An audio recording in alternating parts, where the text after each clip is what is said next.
Hey everyone, Rarity Dash here. Time for the Patreon-sponsored Blind Reaction. And this one comes to you courtesy of Drew Jerkophilus, who has requested that I react to a video called I Made a Movie, It's Stunk by Austin McConnell. So yeah, don't know Austin McConnell, never heard of him, but that's a pretty good title. I mean, that definitely gets the attention.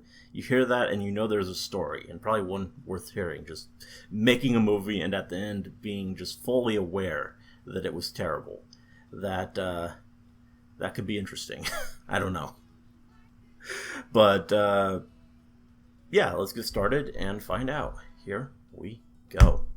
Alright, I've been doing these goofy little videos for like a calendar year now. We Cool. talked about web shows, movies, Gotta books, have that TV, consistent cool output. mysteries, obscure artists, fast food, and even What happened to lime green Kentucky squirt Fried gun Chicken? emoji. And a bunch of you have decided to drink the Kool-Aid I've been serving up. Like, over 100,000 of you. And Nice. despite the fact that I I've think it's a served lot up more about now. 70 million minutes of entertainment in the past year, I feel bad because I feel like you don't really know me. And I don't really know you. So here's something a little different, something personal. I've spent the past year being a critic of other people's work, but today I'm gonna talk about mine. Sprouting Orchids. Is that the film name? Yeah, retrospective, I guess so. Gregory Austin McConnell. The year was 2013. I was coming off of a series of short film festival wins and onto a quarter-life crisis, and the itch to make a feature film was getting past the point of bearability. I just had a big article published by Filmmaker magazine, and had likely deluded myself into thinking that I was becoming a big deal. I remember at the time it felt like I was on the cusp of a big break. I was young, confident, cocky, and so skinny. And all the while that nagging desire to make a big boy film was growing stronger and stronger, and I told myself I had 1 year to make it happen, or I'd give up the dream, go back to work at the local ABC affiliate and settle for being a lifetime journalist or TV news producer. Don't or do that. Whatever. 1 year to finally make the movie, or that was it. I was giving up the dream. I did this for a lot of reasons, but mainly it was because I knew a self-imposed deadline would finally force me to address whether I was going to be serious about filmmaking or not. If I was going to be a filmmaker, I needed to shut up and make a bloody movie. Plenty of people in the Springfield filmmaking scene had talked about movies that they were going to make one day, but next to nobody was actually getting around to making one, and I was sick of being the stereotypical wannabe filmmaker. I wasn't going to stand around anymore with my head in the clouds and hands in my pockets. I was going to take the jump and actually make a movie, but I had no money. Yeah, So, that's as was always the thing in problem. 2013, I turned to crowdfunding. After putting together what I felt was an okay script, I set the budget at $3,000, crossed my fingers, and posted to Indiegogo. Hi, I'm Austin McConnell. I'm a local filmmaker from southwestern Missouri. I need your help to raise funds for my very first full-length feature film, Sprouting Orchids.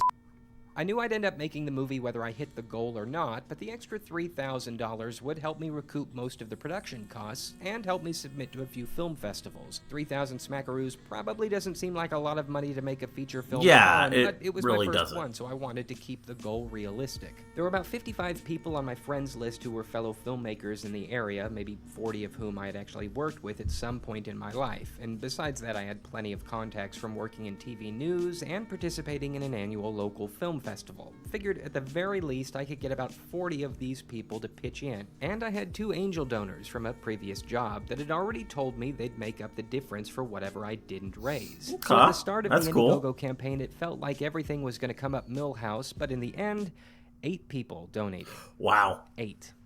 Oh, and one of those angel investors decided to drop out too. In the end, the fundraising campaign managed to raise $1,245. That remaining angel investor decided to kick in $1,000 off the books, and, well, close enough, right? So before I knew it, I was sending out casting calls and hiring location scouts. It seemed pretty momentous at the time. I was featured in a local newspaper, I was on a few podcasts, and I had inked an agreement for the film's premiere to be at a local art house cinema. What's more, I had an award-winning cinematographer and my best friend Lance Little, who had agreed to work behind the camera. I would play the film's second lead, and I'd hire out for the first and third. I'd also juggle most of the other behind-the-scenes stuff myself. If I wasn't going to be in a shot, I would be shooting. And all of the post-production stuff would be done by yours truly as well. All because the budget called for it. The less money you have to pay people, the more work you'll be handling yourself. And that was fine. That's After how it all, works. I'd done most of the behind-the-camera stuff for my short films anyway. This wouldn't be any different. So I drew up a production schedule. The plan was to have 2 months of shooting. July would be the easy scenes, August would be the hard ones. We'd try and fit in some reshoots if we needed them. I'd spend the rest rest of the year editing and have it into Sundance and Slamdance by their end-of-the-year deadlines. Yeah, I know what you're thinking. Hey, all that's great, Austin, but what's the movie about? Yeah, The flick was I'm called Sprouting curious. Orchids. Here's the logline. A young man and woman recover from separate tragedies. Unseen forces in the universe work to bring them together for a purpose far greater than themselves. It sounds terrible. The synopsis on the back of the DVD explains things a little better. Lincoln and Rachel are two strangers who have never met, yet both of their lives were forever changed in the same moment. It has been 3 years since this incident took place, and the puppet master behind it all is preparing to pull one final string.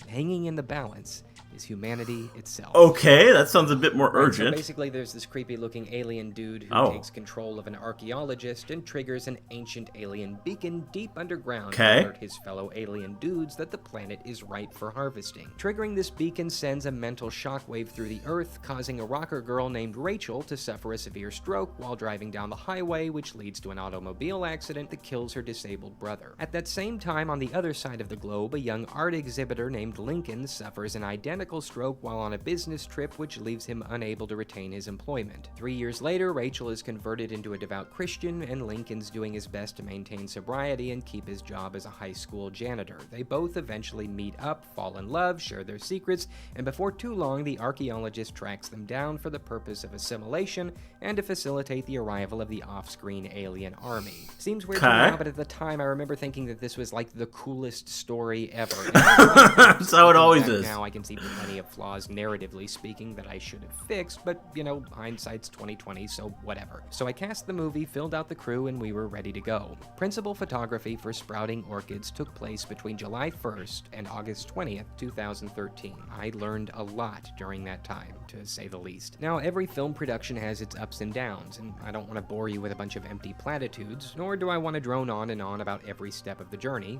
Plus, I mean, I'm under a non-disclosure agreement, so even if I wanted to, I couldn't. I will, however, makes tell it you difficult. about 3 noteworthy days, from worst to best. First, grocery store day. So Lincoln and Rachel first encounter the archaeologist while they're out shopping for groceries. This sets in motion a short car chase, which is the first real big action scene of the movie. It's the introduction of the story's conflict. It's a key scene. And it also ended up being the worst scene in the movie. First, let's talk about what went right. So there's this company called Hy-Vee. They're an employee-owned chain of more than 240 supermarkets located throughout the Midwest, and they gave us permission to use one of their locations to film in. This was awesome. It was the most noteworthy business that had ever been convinced to work with me before. It was the one location I doubted that we'd ever get permission to use, but we did, thanks to an amazing location manager. But what went wrong? Well, how much time you got? As amazing a location as Hy-Vee was, they gave us all of 2 hours to use it. That is a ridiculously short amount of time to film a key scene.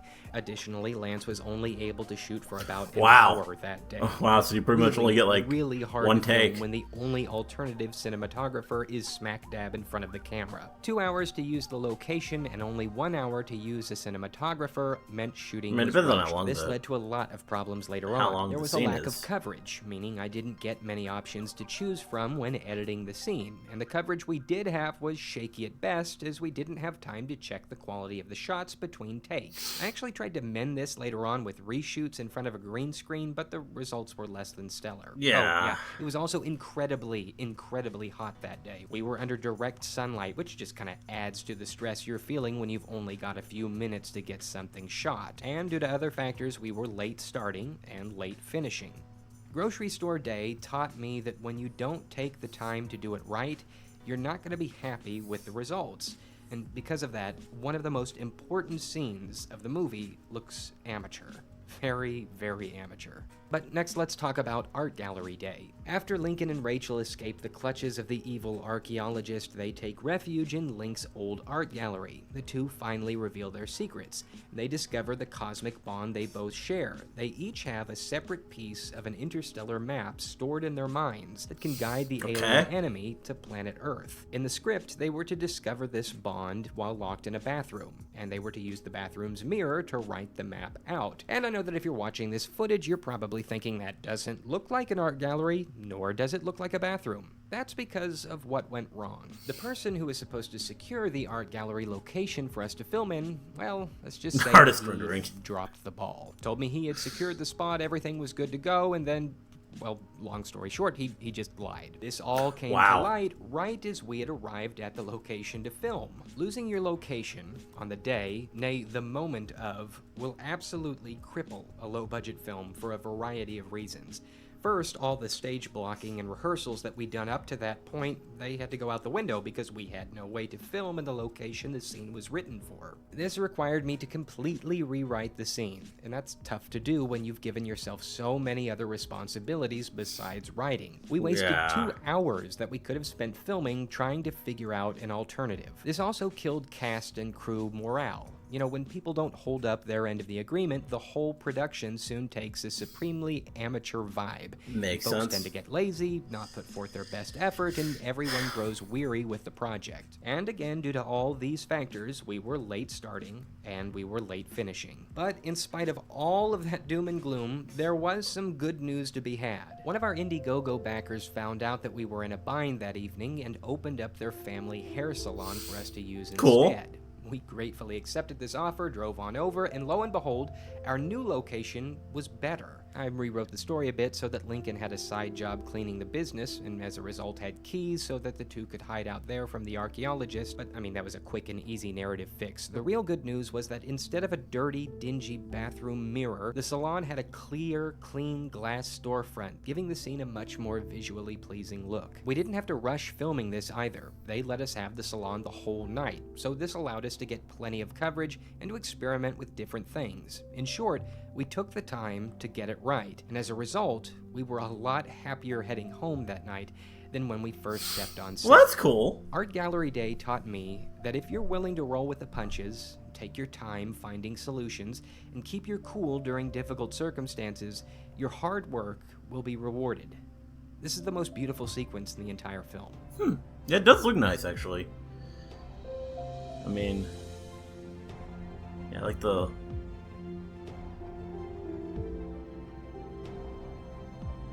lights reflected.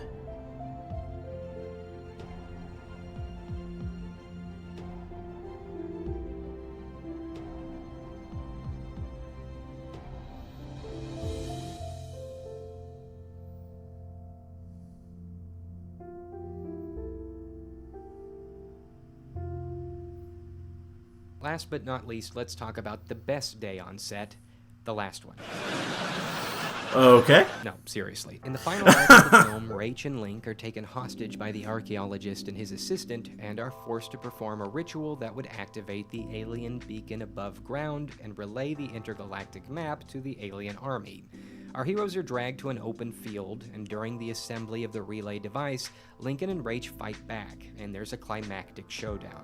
So the last day had one big looming problem. Kyle, the actor who played the archaeologist, and Alex, the guy who played the archaeologist's assistant, had to wrap that day. They were both in from Texas, and they would not be available for reshoots in all likelihood, at least not at the same time as our female lead, so we knew we had to wrap the scenes for both characters. Rachel's scenes were almost completed too, and if we were lucky, we'd be able to knock hers out as well. This day would constitute the greatest challenge our production would face. So, what went wrong? For starters, at this point, everybody was burned out. I can Most imagine. of us had only done short films on weekends. This production had been going on for 2 months, and the stress was just getting to all of us. Shooting out in a field also came with its own unique challenges. There were bugs, lots of them. We had not prepared for that at all. Yeah, The poor actress not was something getting you bitten by typically mosquitoes think about. every second. Everyone was I would scared to think. talk on set for fear of an insect making a suicide run down their windpipe. Wow. It was also hot.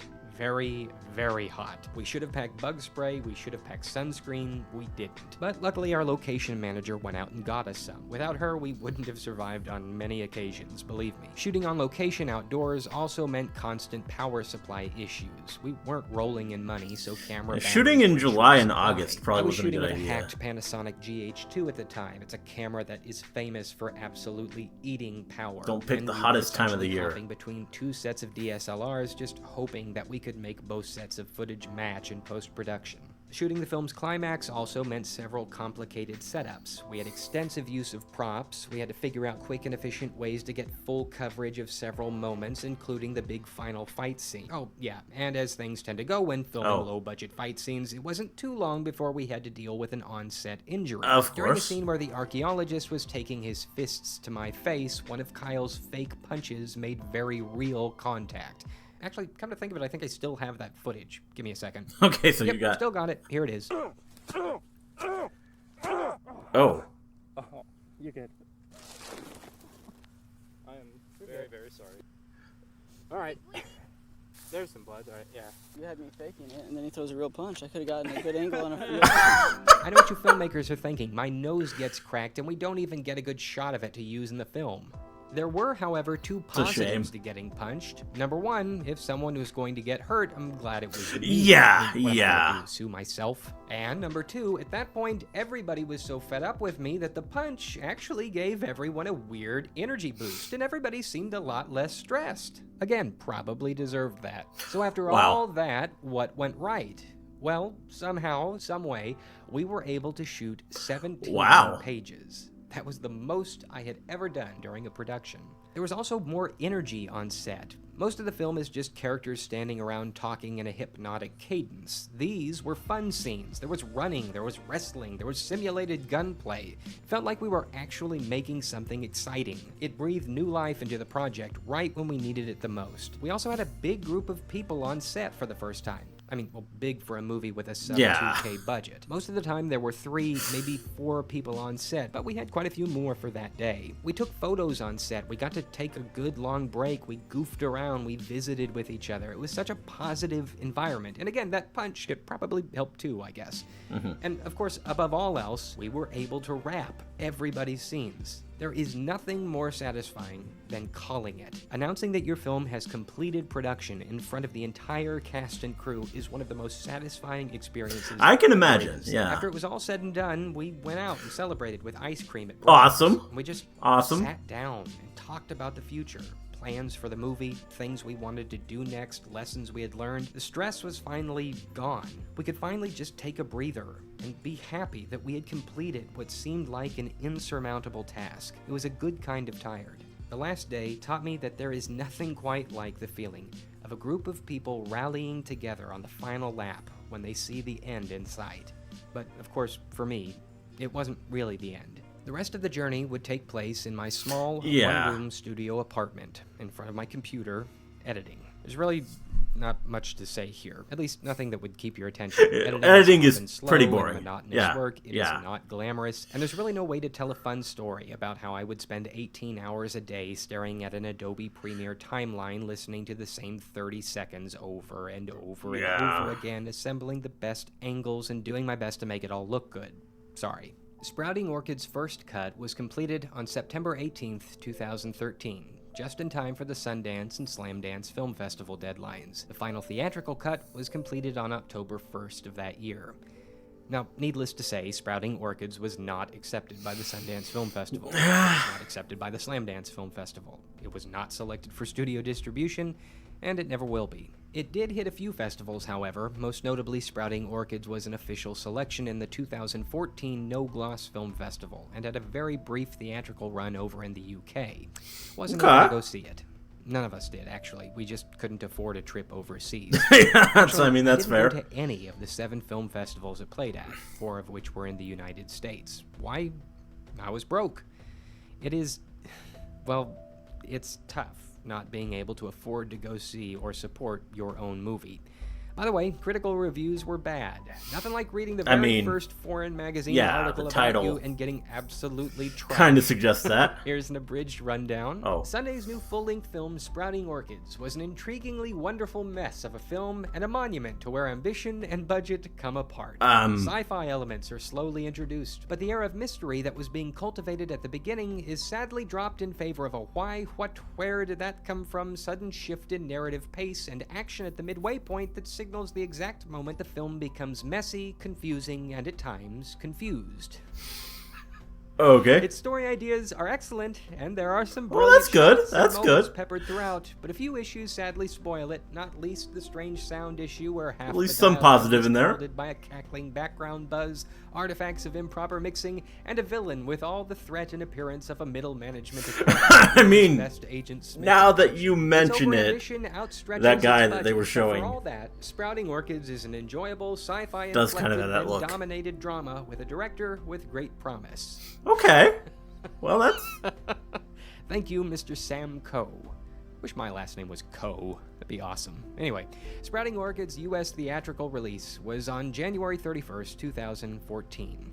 We eventually had a screening at the Art House Theater that I'd inked that deal with in Springfield on May 11th of that year, Mother's Day. I invited a list of 250 local filmmakers and friends to the movie's premiere, and 8 people showed up. Wow. Not counting me. And 3 of those were on the production team. I didn't actually watch it on the big screen when it was showing. I stepped out before it started. It was just, I don't know. I can understand.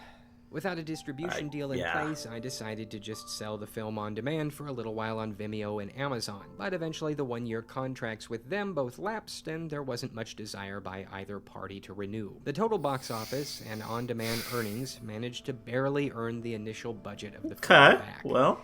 But additional production and distribution costs were not recouped. Sprouting Orchids resulted in an overall financial loss, and if judged solely on monetary return, would be considered a complete failure. But if judged on experience gained and practical filmmaking lessons learned, I consider it a success. Some people pay exorbitant amounts of money to go to film school. They spend 2 or 3 years there, and they learn next to nothing of practical value.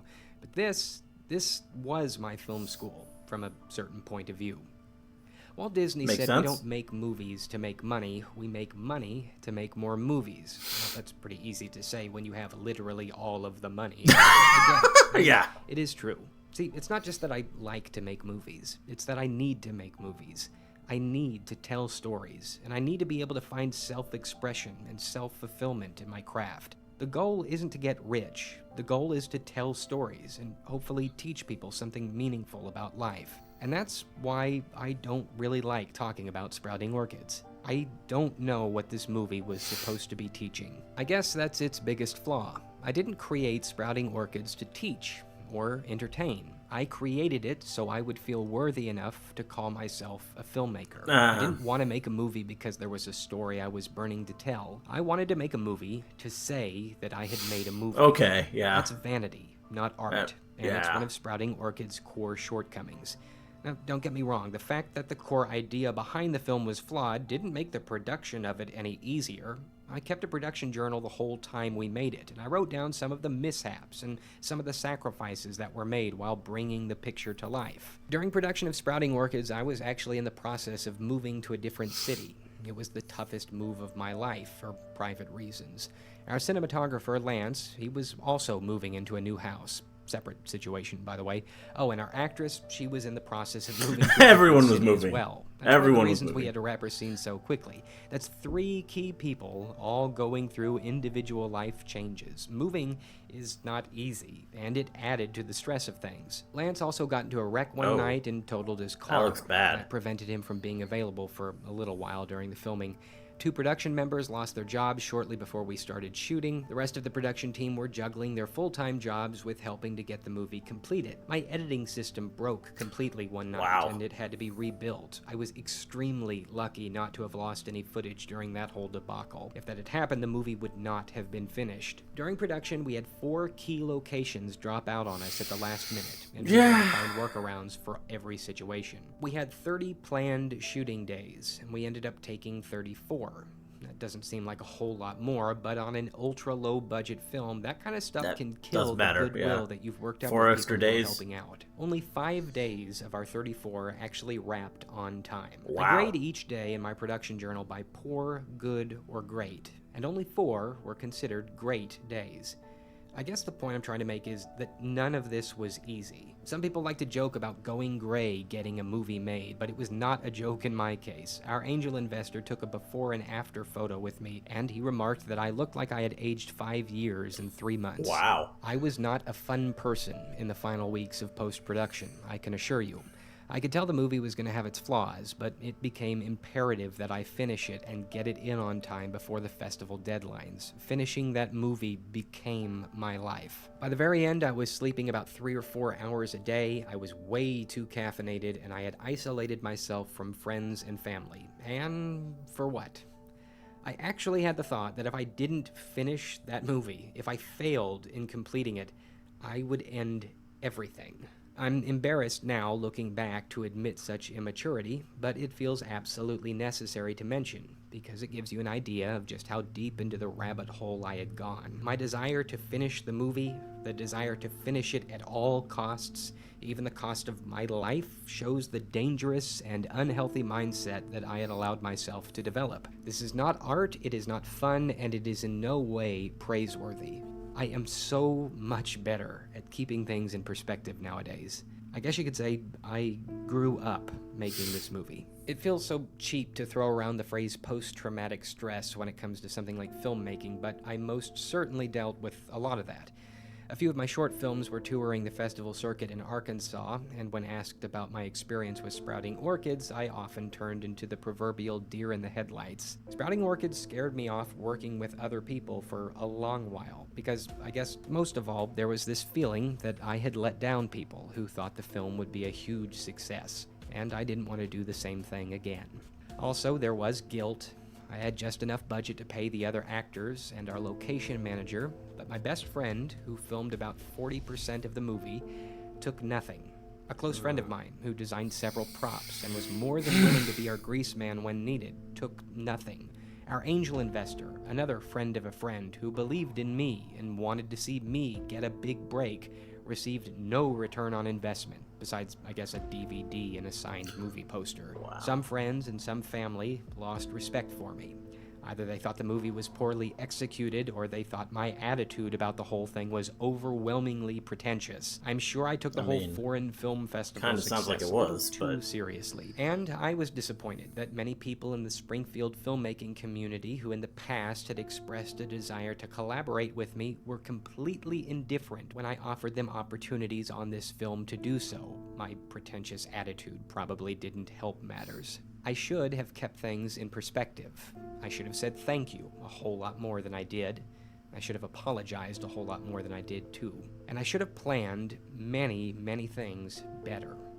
I should have paid my friends, and I shouldn't have relied so much on the blind faith of strangers. I'm trying to be a better person than I was back then. Sam Peckinpah, nice last name, said the end of a picture is always an end of a life. And I think that's true. I am so different now than I was back then. I've matured a lot, and I am forever grateful that I was allowed this wonderfully disastrous and disastrously wonderful learning experience. John Huston said the directing of a picture involves coming out of your individual loneliness and taking a controlling part in putting together a small world. A picture is made. You put a frame around it and move on. And one day, you die. That's all there is to it. The truth is, I can't watch Sprouting Orchids anymore. I mean, I could barely watch it back then, partly because I had to watch it about 500 times while putting it together, but mainly because when I watch it now, I see nothing but its flaws. When I look into the frame, I don't see what's going on the inside. I see everything that's happening just outside of it. I don't see the story. I see the duct tape just off screen.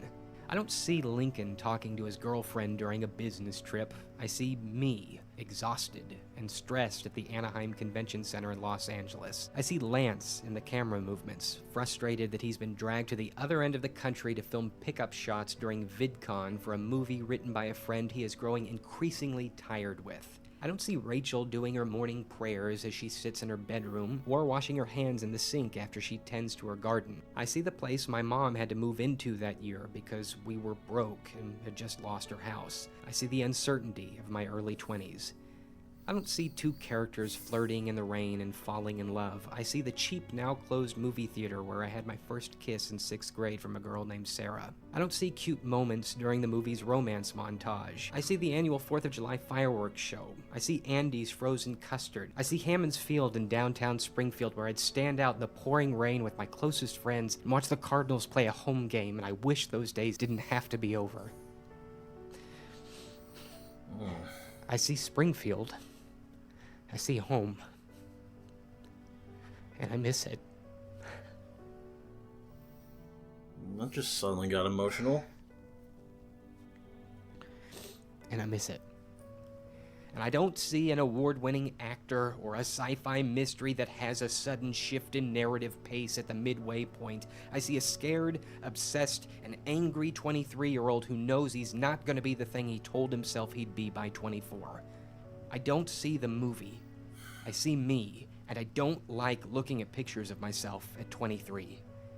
And most of all, I see a shadow, but not the very image of potential.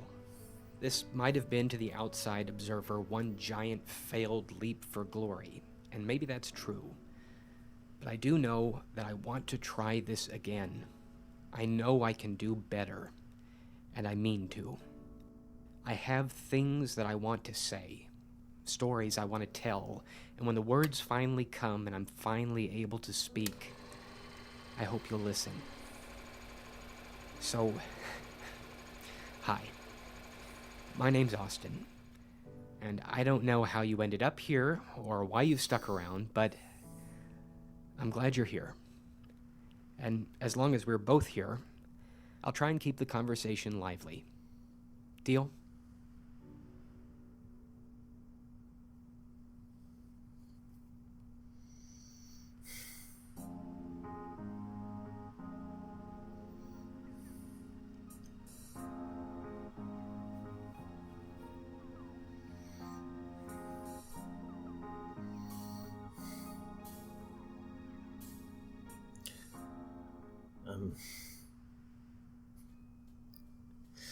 Well, that was, that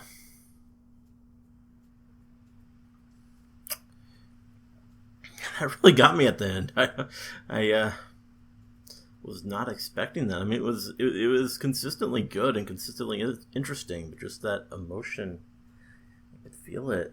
I don't even know this guy. I've never seen anything else he's done, but that just...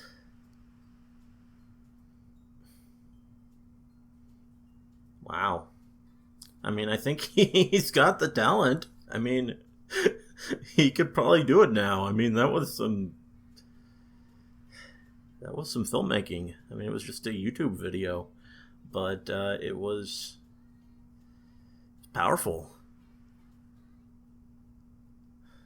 Like,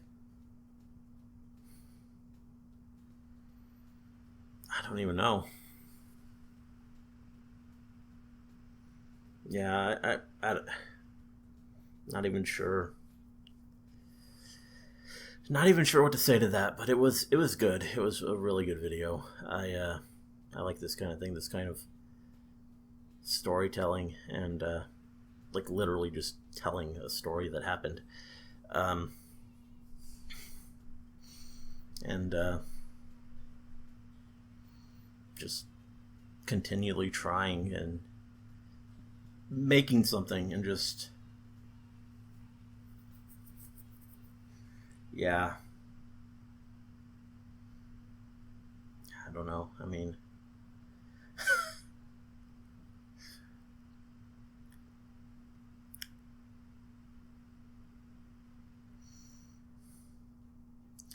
that was powerful. That was a good video. I mean,